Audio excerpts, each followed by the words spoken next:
Conheça o Kotai Project. O Kotai Project pretende desenvolver um ecossistema financeiro global que dará 100% de anonimato, liberdade geográfica e financeira para todos os usuários de criptomoedas do mundo. O ecossistema consiste em uma corretora de criptomoedas, um banco digital internacional e um gateway de pagamento em cripto. Tudo isso dentro da Kotai Wallet. Não perca essa oportunidade e acesse o nosso site. Link na descrição do vídeo. Se Deus existe, duas questões. Primeiro, por que o Deus cristão? E segundo, se ele é todo bom, todo poderoso, onisciente, onipresente, por que tanta maldade na história da humanidade? São questões que sempre me pegaram. Então, primeiro, por que o Deus cristão, se Deus existe? E segundo, é mais ou menos o paradoxo de Epicuro, né? O dilema do mal. Por que ainda existe tanto mal e na história da humanidade tem se perpetuado? São várias perguntas, professor, que o senhor colocou aí, mas eu vou me permitir discordar logo das premissas delas.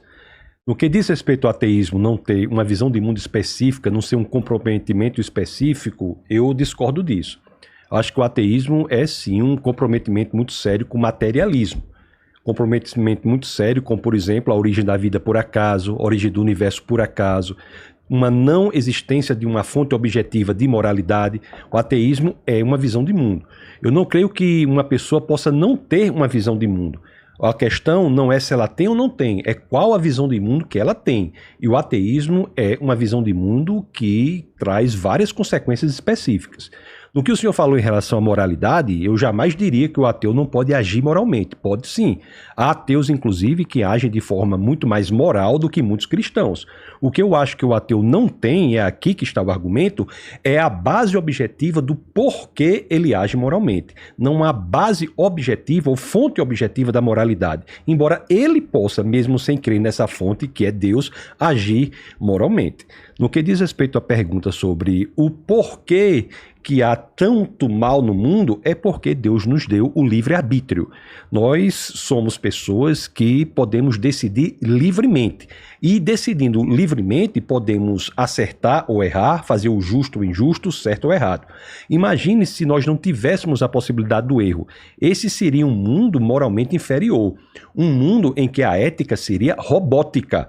Um mundo em que é possível acertar ou errar é um mundo moralmente superior. É um mundo em que, diante da possibilidade do erro, nós escolhemos o acerto. Aliás, o amor, que é o máximo ético possível, só é possível, de fato, na possibilidade do não amor. Você pode até forçar uma pessoa a se comportar como se ela amasse, mas o senhor não pode forçá-la a amar verdadeiramente. Uma pessoa só pode amar se tiver a opção de não amar. Então, a possibilidade do erro é um pressuposto lógico do máximo ético possível, que é o amor. E em relação ao porquê o cristianismo, entre tantas religiões, é que nós temos que analisar as opções que nós temos e ver qual delas se submete ao escrutínio, é pelo menos investigável. E me parece que, entre tantas opções que há, o cristianismo é a única entre todas as religiões que tem de maneira clara a possibilidade da racionalidade como sustentação da fé. Eu vou citar, por exemplo, a primeira epístola de Pedro, no capítulo 3, no verso 15, que o apóstolo Pedro diz: santifique o Senhor em seu coração, esteja sempre preparado para responder a todo o que vos pedir a esperança que é em vós, a razão da esperança que é em vós. Há um mandamento escritural com base na Bíblia, dizendo que nós devemos saber o porquê da nossa fé. Então, isso é, no meu ponto de vista, entre outras passagens mais sobre as quais, se assim o Senhor quiser, nós podemos nos debruçar, um elemento que diferencia o cristianismo de todas as demais religiões do mundo. Não é que a base das demais religiões do mundo não possam ser verdadeiras, é que elas não são verificáveis. A base do cristianismo é uma proposta de verificabilidade, como é, por exemplo, aqui está na primeira carta aos Coríntios, no capítulo 15, no verso 14, quando o apóstolo Paulo disse: se Cristo não ressuscitou, é vã a nossa fé. E essa ressuscitação é física, pública. num túmulo público. Então veja que ele não está falando que se eu não tive um sonho, se eu não tive um encontro com um anjo, se eu não tive a sensação, se Deus não falou comigo. Não, ele está colocando o apóstolo Paulo como base do cristianismo um fato investigável. Então isso me parece que coloca o cristianismo numa categoria diferente de todas as demais religiões. E por isso que eu sugiro que, uma vez que a pessoa se convença de que Deus existe, investigue cautelosamente e com muito cuidado o cristianismo como uma opção mais viável. Pronto, 5 minutos, Chileno. Só para... eu entendo o seu ponto quando você diz que o materialismo pressupõe o materialismo, mas isso não é verdade. Vou te dar um exemplo. O budismo é uma filosofia de vida ateia. Não é considerado uma religião, porque não tem dogmas, mas você não pode dizer que eles são materialistas, porque o budismo, a base do budismo, por exemplo, é o desprendimento das coisas materiais. E o senhor se espantaria com o tanto de ateu espiritualizado que acredita em reencarnação, em outras vidas e o que tem por aí. Então, de novo, o que se constrói hoje sobre o ateísmo são ideias que foram impostas tradicionalmente de que... Porque, na verdade, assim, a filosofia, ouso dizer que foi a ciência que mais tentou provar Deus na história.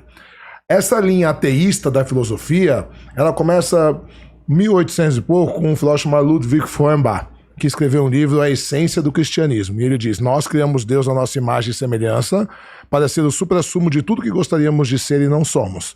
E a partir daí, vem os materialistas, vem Marx, vem Nietzsche, vem Freud. Aí depois, em 1859, vem A Origem das Espécies de Charles Darwin, que não era ateu, embora ele é considerado um dos cavaleiros do ateísmo, né? Porque Freud vai dizer que a terceira grande ferida narcísica da humanidade é a teoria da evolução, quando Darwin mostra que tivemos todos um ancestral em comum.